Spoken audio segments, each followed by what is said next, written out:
तो hello everyone, मैं हूं आशका सना और स्वागत है आपका स्कूल शिक्षा के इस ऑनलाइन लर्निंग प्लेटफॉर्म पे। आज फिर से वापस आ गए हम लोग हमारी एनसीईआरटी सीरीज को लेकर और आज हमारा एक टॉपिक होने वाला है काफ़ी ज़्यादा इंटरेस्टिंग, जो कि है विजयनगर एम्पायर यानी विजयनगर साम्राज्य के बारे में आज हम लोग 15 मिनट में समझने वाले हैं। ये टॉपिक है आपके चैप्टर 2 जो कि है आपका पॉलिटिकल मैप वाला, reshaping of the political map of India जो है। ये चैप्टर का एक बहुत ही इंपॉर्टेंट टॉपिक है। सारे टॉपिक्स हम लोग यहाँ पे कवर करने वाले हैं। जैसे हमने चैप्टर 1 देखा नेचुरल रिसोर्सेज, फिर चैप्टर 2 का हमने दिल्ली सल्तनत देखा। आज हम लोग विजयनगर एम्पायर देखने वाले हैं और नेक्स्ट वीडियो में मुगल एम्पायर के बारे में भी बात करेंगे। तो आप अगर चैनल पे नए हुए हैं तो ज़रूर से सब्सक्राइब कर लीजिए ताकि कोई भी वीडियोज़ आपसे मिस ना हो। तो चलिए स्टार्ट करते हैं। बात करें विजयनगर साम्राज्य की, तो विजयनगर आज के टाइम पे है कर्नाटका जो हमारा स्टेट है, वहां पे ये देखने को मिलता है।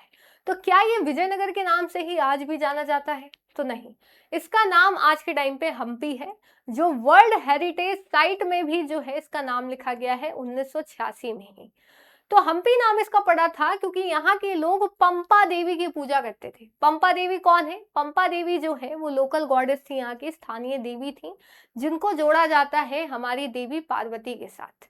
तो पंपा देवी और जो विरूपक्ष है, दोनों यानी पंपा देवी हो गई आपकी माता पार्वती और विरूपक्ष हो गए हमारे महादेव। तो वहां से जो है ये नाम पड़ता है विजयनगर का आज के टाइम पे हम्पी। तो बात करें इसका स्टार्ट जो है वो आखिर कैसे होता है, तो सबसे पहले ये समझिए कि इनसे पहले कौन थे। इनसे पहले यहाँ पे होयसाला डायनेस्टी चल रही थी, जिसके बाद दिल्ली सल्तनत इस एरिया को कैप्चर कर लेती है।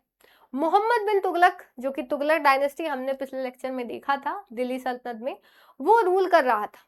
लेकिन उसके टाइम पे काफी पॉलिटिकली अनस्टेबल होता है, तो यहाँ के गवर्नर्स जो होते हैं वो यहाँ पे अपना एम्पायर खड़ा कर देते हैं। ठीक है, इनके गुरु होते हैं विद्यारण्य।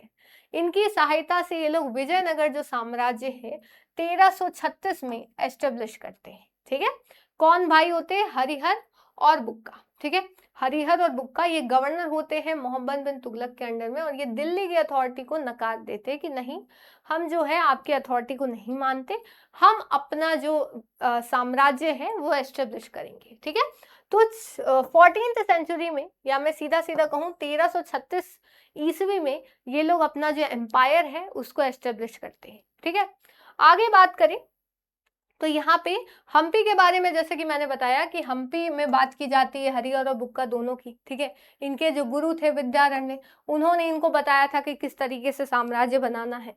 एक इंटरेस्टिंग बात यह है कि इनके पूरे साम्राज्य का नाम भी विजयनगर था और इनकी राजधानी का नाम भी विजयनगर था।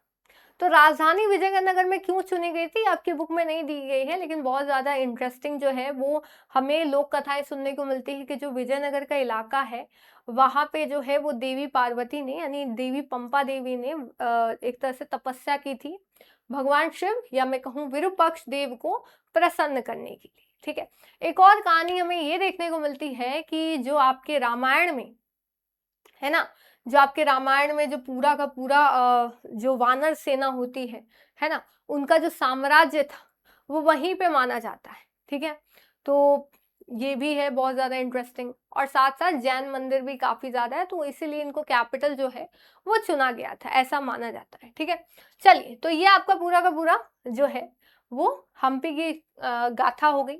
आगे बात करें तो हम्पी के क्या दुश्मन थे अगल बगल? बिल्कुल थे, बहुत ज्यादा दुश्मन थे, और इवन इनके दुश्मन ही अंतिम में साथ आते हैं और पूरे विजयनगर को बर्बाद कर देते हैं, जो हम लोग आगे देखने वाले हैं। ठीक है, तो आसपास जो है बहमनी सल्तनत थी। ठीक है, ईस्ट में आपके गजपति रूलर्स थे। गजपति क्या होते हैं मैं अभी आपको बताऊंगी, और विजयनगर इनकी इनसे कंटिन्यूअसली लड़ाई चलते रहती थी। तो आप देख सकते हैं यहाँ विजयनगर साम्राज्य है, इधर आपके उड़ीसा में गजपति है, इधर बहमानी सल्तनत है, बहुत सारे सल्तनत थे यहाँ पे। ठीक है, बीजापुर थे, बहुत सारे थे जो हमें देखने को मिल जाएंगे। तो आप देख सकते हो कि इनके ऊपर कहाँ कहाँ से प्रेशर था। बेरार था, इधर अहमदनगर था, बिदार था, गोलकोंडा था और बीजापुर। ये जो दिक्कन सल्तनत थे ये इन पे लगातार प्रेशर डालते रहते थे। किसके ऊपर? तो विजयनगर के ऊपर। ये जो बहमनी सल्तनत है यही आगे जाके आपके 5 अलग अलग सल्तनत में टूट जाती है, जिसको हम लोग दक्कन सल्तनत के रूप में जानते हैं। ठीक है, तो ये चीज याद रखिएगा। अब यहाँ पे पहले गवर्नर रूल किया करते थे तरफदार, ठीक है। बहमानी सल्तनत के अंडर में तरफदार जो है वो अलग अलग जगह को संभालते थे। उन्हीं तरफदारों ने छोटे छोटे अपने राज्य बाद में बना लिए, जैसे बीजापुर, गोलकोंडा, बिदार, अहमदनगर और बरार, ठीक है। आगे अगर आते हैं तो यहाँ पे टाइटल्स भी लोग दिया करते थे, जो आपके एग्जाम, चाहे वो CHS हो, सैनिक स्कूल हो या फिर RMS हो, डायरेक्टली आपसे पूछा जा सकता है, ठीक है। तो यहाँ पति का मतलब तो ये समझ लीजिए कि एक्चुअल पति नहीं होता, यहाँ होता है लॉर्ड, मालिक, किसी चीज का मालिक, मास्टर, ठीक है, स्वामी। जैसे विजयनगर के राजा अपने आप को नरपति कहते थे। अश्वपति जो है वो अपने आप को बहमनी रूलर, या मैं कहूँ जो सल्तनत के रूलर्स थे वो अपने आप को अश्वपति कहते थे। छत्रपति अपने आप को मराठा रूलर्स कहते थे, यानी लॉर्ड ऑफ अम्ब्रेला, जो आप छत्रपति शिवाजी महाराज के ऊपर भी देखोगे इस तरह से। और गजपति जो है वो अपने आप को ओडिशा रूलर्स कहा करते थे, ठीक है। तो ये जो है हमें अलग अलग नाम देखने को मिलते हैं, ठीक है। इसको याद रखिएगा, बहुत इंपॉर्टेंट है, कहीं से भी आपका कुछ भी पूछा जा सकता है। ये जो PDF है वो आपको हमारे स्कूल शिक्षा के टेलीग्राम चैनल, जैसे ही वीडियो अपलोड होगी आपको मिल जाएगी इसकी PDF भी, आप जाके डाउनलोड कर लेना और डायरेक्ट आप यहाँ से पढ़ सकते हो, ठीक है। आप लिख सकते हो, इसके नोट्स बना सकते हो, बहुत ही अच्छा है रिविजन के लिए आपको। और जो लोग पहली बार भी पढ़ रहे हैं तो टेंशन नहीं लेना, अगर मैं रिविजन बोल रही हूँ तो रिविजन में भी आपका कोई भी इंफॉर्मेशन, कोई भी डेटा छूटा नहीं है, ठीक है। हम लोग पार्ट 1 और पार्ट 2 NCERT की ऐसे ही पढ़ने वाले हैं। चलिए अब आगे समझते हैं। अब आते हैं गोल्डन एरा कब आता है, जो विजयनगर इतना ज्यादा पॉपुलर हो गया। गोल्डन एरा तब आता है जब इनके शासक थे कृष्णदेव राय। आपने नाम सुना होगा, काफी ज्यादा कार्टून्स या सीरियल्स जो है हमें इनके ऊपर देखने को मिलते हैं। कृष्णदेव राय का नाम अगर आपको नहीं ध्यान में आ रहा तो तेनालीराम का नाम तो आपने जरूर सुना होगा। तो तेनालीराम इनके दरबार के एक जो है दरबारी ही थे, ठीक है। इनके बहुत इंपॉर्टेंट एक मिनिस्टर हुआ करते थे। तो कृष्णदेव राय ने रूल किया है 1509 से 1529 तक, ठीक है। तो ये हमें देखने को मिलता है। इन्होंने क्या क्या किया, इनके टाइम पे एम्पायर अपने चरम पे पहुंच चुका था।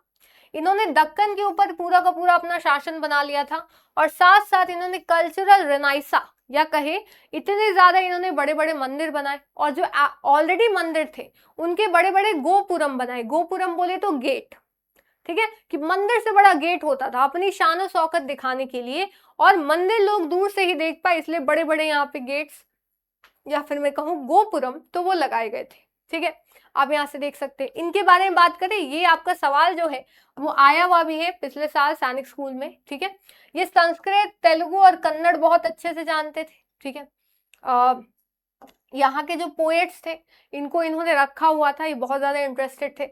इन्होंने अपनी तेलुगु में एक पोएम लिखी थी, अमुक्त मल्यद, ठीक है। इसमें इन्होंने बताया था कि किस तरीके से शासन किया जाना चाहिए, गवर्नेंस के बारे में पूरा इन्होंने बात की थी, ठीक है।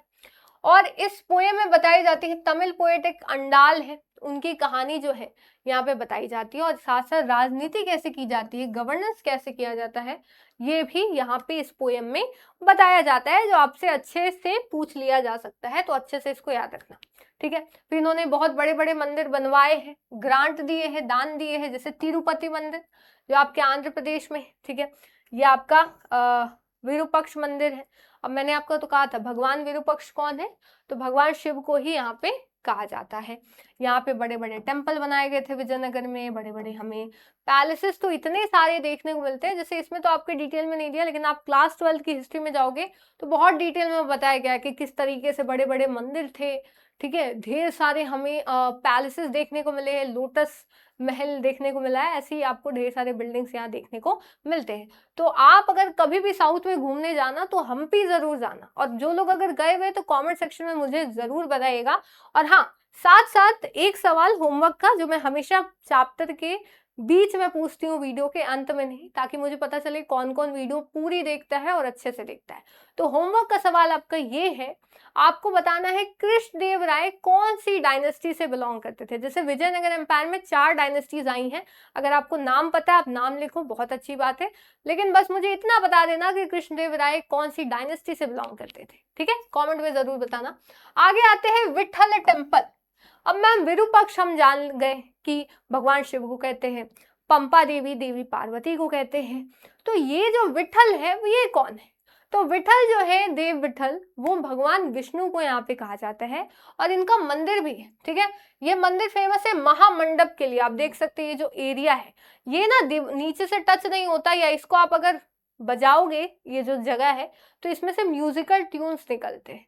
तो आप सोच सकते हो उस समय पे आर्किटेक्चर कितना बढ़िया हुआ करता था कि इस तरीके की चीजें जो है वो बनाई गई हैं। ठीक है, इतना भव्य मंदिर जो है हमें देखने को मिलता है। ठीक है, तो ये मोनोलिथिक पिलर्स है, मतलब एक स्टोन से इसको पूरा एक तरीके से छानी हथौड़े की मदद से इसको पूरा बनाया गया है। सोचो, कोई सीमेंट का यूज नहीं है, बस ठक ठक ठक करके इस तरह की चीजें लगाई गई। सोचो, एक बार ज्यादा कर दिया, थोड़ा ज्यादा निकल गया तो आपका बर्बाद।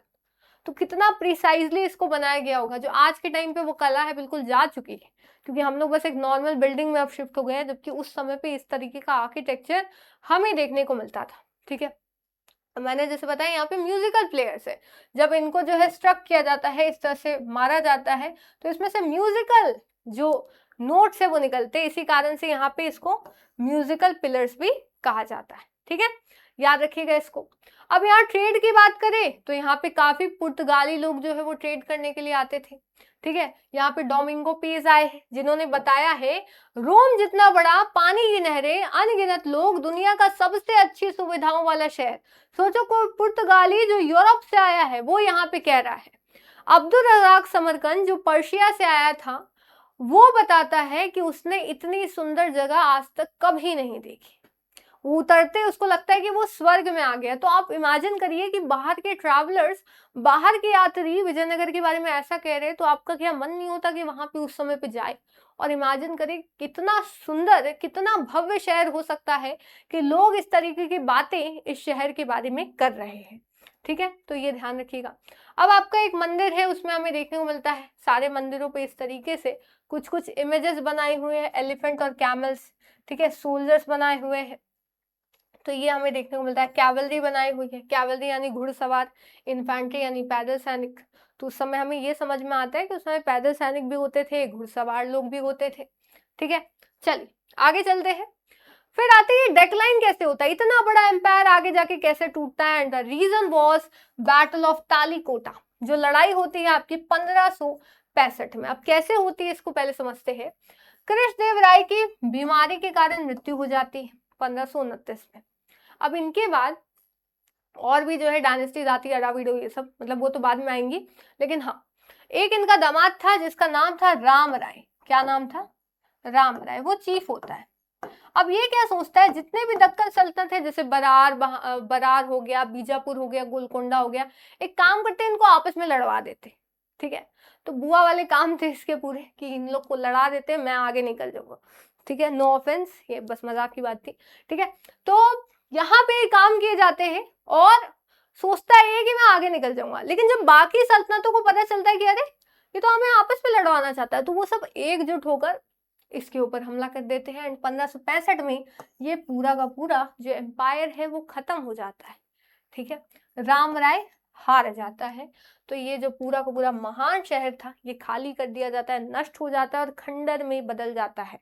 तो आप देख सकते हैं कि इतनी बड़ी गलती जो है वो क्या रंग लाती है। अब इसके बाद जो है छोटे छोटे टुकड़े में जो एम्पायर है वो नायक, जो पहले इनका अमर नायक सिस्टम चलता था, मतलब छोटे छोटे पार्ट्स में इनका एम्पायर था, तो वहां पे अमर नायक होते थे। जो जैसे हमारे टाइम पे डीएम है ना, तो वो अलग अलग एरियाज को जैसे देखते हैं, वैसे इनके में नायक्स देखा करते थे। और जब एम्पायर छोटे छोटे टुकड़े में और बढ़ गया, तब ये नायक ही उनको इंडिपेंडेंटली रूल कर रहे थे। और इसी के साथ हमारा जो विजयनगर का पूरा चैप्टर है वो यहाँ पे कंप्लीट होता है। अगर ये चैप्टर आप डिटेल में समझना चाहते हो और साथ साथ प्रैक्टिस भी करना चाहते हो, मॉक टेस्ट देना चाहते हो, तो आप ज्वाइन कर सकते हो हमारा अभिमन्यु बैच, जिसकी क्लासेस ऑलरेडी स्टार्ट हो चुकी है। ठीक है, तो दिए गए नंबर पे आप कॉल करके ज्वाइन कर सकते हो। बहुत सारे आपको यहाँ पे फीचर्स मिल जाएंगे। तो उम्मीद है आपको चैप्टर समझ में आया हो। कोई भी डाउट हो कमेंट सेक्शन में पूछ लीजिएगा, आपको रिप्लाई मिल जाएगा। मिलते हैं फिर नेक्स्ट वीडियो में, जहाँ हम लोग मुगल एम्पायर के बारे में बात करेंगे। तब तक के लिए thank you so much, bye bye, जय हिंद, जय भारत।